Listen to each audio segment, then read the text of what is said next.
ಒಂದು ಬುದ್ಧಿವಂತ ಮೇಕೆ ಕತೆ.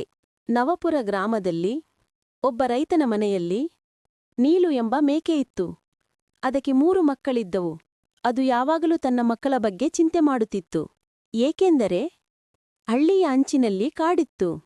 ತನ್ನ ಮಕ್ಕಳು ಆಟವಾಡುತ್ತಾ ಕಾಡಿನ ಹತ್ತಿರ ಹೋಗಿ ಕಾಡು ಪ್ರಾಣಿಗಳ ಹಬ್ಬವಾಗುತ್ತವೆ ಎಂದು ಅವಳು ಚಿಂತೆ ಮಾಡುತ್ತಿದ್ದಳು.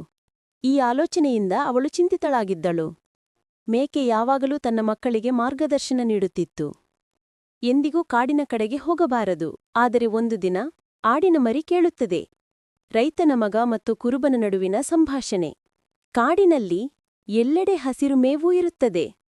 ಇದನ್ನು ಕೇಳಿದ ಮಗು ಮೇವನ್ನು ನೋಡಲು ಬಯಸುತ್ತದೆ ಮತ್ತು ಅದು ಮೌನವಾಗಿ ಕಾಡಿಗೆ ಹೋಗುತ್ತದೆ. ತಾಯಿ ಮೇಕೆ ಇದನ್ನು ಅರಿತುಕೊಂಡಾಗ ಅದು ಉದ್ವಿಗ್ನಗೊಳ್ಳುತ್ತದೆ ಮತ್ತು ಅದು ತನ್ನ ಮಗುವನ್ನು ಹುಡುಕಲು ಹೋಗುತ್ತದೆ. ಆಟವಾಡುವಾಗ ಅದು ಕಾಡಿನಲ್ಲಿ ಸ್ವಲ್ಪ ಅಲೆದಾಡುತ್ತದೆ. ಆ ಕ್ಷಣದಲ್ಲಿ 3-4 ಕತ್ತೆಕಿರುಬಗಳು ಅದನ್ನು ಸುತ್ತುವರೆದಿವೆ. ಇದನ್ನು ನೋಡಿ ಮಗು ಹೆದರುತ್ತದೆ ಮತ್ತು ಜೋರಾಗಿ ಏಳಲು ಪ್ರಾರಂಭಿಸುತ್ತದೆ.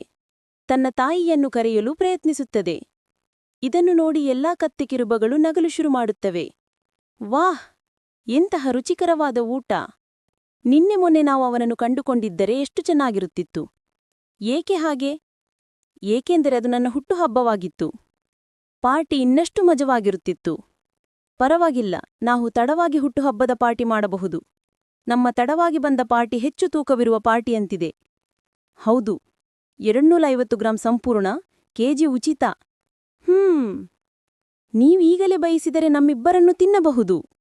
ಇದನ್ನು ಕೇಳಿ ಕತ್ತೆಕಿರುಬಗಳು ಚಿಂತಿತರಾದವು ಮತ್ತು ಅವರು ತಮ್ಮೊಳಗೆ ಚರ್ಚಿಸಲು ಪ್ರಾರಂಭಿಸಿದರು. ಬಲಿಷ್ಠ ಆನೆಯು ನಮ್ಮ ಬಗ್ಗೆ ರಾಜನಿಗೆ ಖಂಡಿತ ಹೇಳುತ್ತದೆ. ಹಾಗಾದರೆ ನಾವೀಗ ಏನು ಮಾಡಬೇಕು? ನಮ್ಮ ಜೀವವನ್ನು ಉಳಿಸುವುದು ಉತ್ತಮ. ರಾಜನಿಗೆ ದ್ರೋಹ ಮಾಡುವುದು ಒಳ್ಳೆಯದಲ್ಲ, ಹೋಗೋಣ. ಹೀಗೆ ಹೇಳಿ ಕತ್ತೆಕಿರುಬಗಳು ಹೊರಟು ಹೋದವು. ತಾಯಿ ಮೇಕೆ ಮರಿಮೇಕೆಯೊಂದಿಗೆ ಹಳ್ಳಿಯ ಕಡೆಗೆ ಧಾವಿಸಲು ಪ್ರಾರಂಭಿಸಿತು.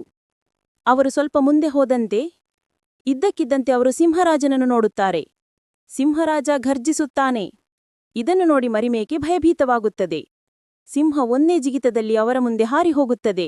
ಭಯಭೀತರಾದ ತಾಯಿ ಧೈರ್ಯ ತಂದುಕೊಂಡು ಹೇಳುತ್ತಾಳೆ, ಸಿಂಹರಾಜನನ್ನು ನಿಲ್ಲಿಸಿ, ಇಲ್ಲದಿದ್ದರೆ ಸಿಂಹಿಣಿ ಅಸಮಾಧಾನಗೊಳ್ಳುತ್ತದೆ.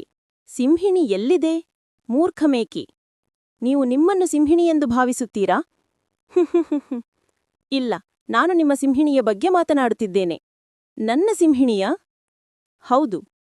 ನಾನು ನನ್ನ ಮಗುವಿನೊಂದಿಗೆ ಈ ಅಪಾಯಕಾರಿ ಕಾಡಿನಲ್ಲಿ ಪಿಕ್ನಿಕ್ ಆಗಿ ಇದ್ದೇನೆ ಎಂದು ನೀವು ಭಾವಿಸುತ್ತೀರಾ? ಇಲ್ಲ, ನನ್ನನ್ನು ಸಿಂಹಿಣಿ ಹಿಡಿದಳು ಮತ್ತು ಅವಳು ಹಿಂತಿರುಗುವವರೆಗೆ ಕಾಯಲು ನನ್ನನ್ನು ಕೇಳಿದಳು. ಇಂದು ನಾನು ನಿನಗೂ ನಿನ್ನ ಮಕ್ಕಳಿಗೂ ನನ್ನ ರಾಜನಿಗಾಗಿ ತಾಜಾ ಮಾಂಸವನ್ನು ಬಡಿಸುತ್ತೇನೆ. ನಾನು ನಿನ್ನನ್ನು ಏಕೆ ನಂಬಬೇಕು? ನನ್ನನ್ನು ನಂಬಬೇಡಿ. ಆದರೆ ನಂತರ ಸಿಂಹಿಣಿ ಕೋಪಗೊಂಡಾಗ ನನ್ನನ್ನು ದೂಷಿಸಬೇಡಿ.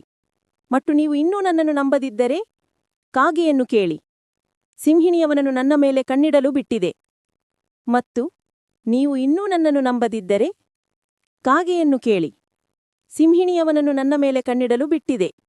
ಯಾರಾದರೂ ನನಗೆ ಹಾನಿ ಮಾಡಿದರೆ ಕಾಗೆ ಸಿಂಹಿಣಿಗೆ ತಿಳಿಸುತ್ತದೆ ಮತ್ತು ಸಿಂಹಿಣಿ ಕೋಪಗೊಳ್ಳುತ್ತದೆ. ನೀವು ಬಯಸಿದರೆ ಕಾಗೆಯನ್ನು ಹೆದರಿಸಲು ಪ್ರಯತ್ನಿಸಬಹುದು. ಅವನು ಬಿಡುವುದಿಲ್ಲ. ಎಲ್ಲವಕ್ಕೂಕಿನ ಸಿಂಹಿಣಿಯ ಆದೇಶ. ಇದನ್ನು ಕೇಳಿದ ರಾಜಸಿಂಹೆಯೂ ಕಾಗೆಯನ್ನು ಹೆದರಿಸಲು ಪ್ರಯತ್ನಿಸುತ್ತಿದೆ. ಕಾಗೆ ಸ್ವಲ್ಪ ಚಲಿಸುತ್ತದೆ. ಇದನ್ನು ನೋಡಿದ ಮೇಕೆ ಬೇಗನೆ ಹೇಳುತ್ತದೆ, ಇದು ಯಾವುದೇ ಪ್ರಯೋಜನವಿಲ್ಲ. ನಿಷ್ಠಾವಂತ ಕಾಗೆ ಯಾವುದೇ ಬೆಲೆಗೂ ಸಿಂಹಿಣಿಯ ಆದೇಶವನ್ನು ಅನುಸರಿಸುತ್ತದೆ. ನೀವು ಹೇಳಿದ್ದು ಸರಿ. ಕಾಗೆ ನಿಮ್ಮ ಮೇಲೆ ಕಣ್ಣಿಡಲು ಇಲ್ಲಿದೆ. ಅವನು ಈ ಸ್ಥಳದಿಂದ ಚಲಿಸುತ್ತಿಲ್ಲ. ಯಾರು ಮಾಡುತ್ತಾರೆ ಸಿಂಹಿಣಿಯ ಮಾತನ್ನು ಕೇಳುವುದಿಲ್ಲ. ನಾನು ಹೊರಟು ಹೋದರೆ ಒಳ್ಳೆಯದು. ಸಿಂಹಿಣಿ ನನಗಾಗಿ ಭೋಜನವನ್ನು ತಯಾರಿಸುತ್ತಿದ್ದಾಳೆ. ಹೀಗೆ ಹೇಳುತ್ತಾ ರಾಜಸಿಂಹ ಹೊರಟು ಹೋಗುತ್ತದೆ. ಸಿಂಹ ಹೋದ ತಕ್ಷಣ ತಾಯಿ ಮೇಕೆ ತನ್ನ ಮರಿಯೊಂದಿಗೆ ಹಳ್ಳಿಯ ಕಡೆಗೆ ಓಡುತ್ತದೆ.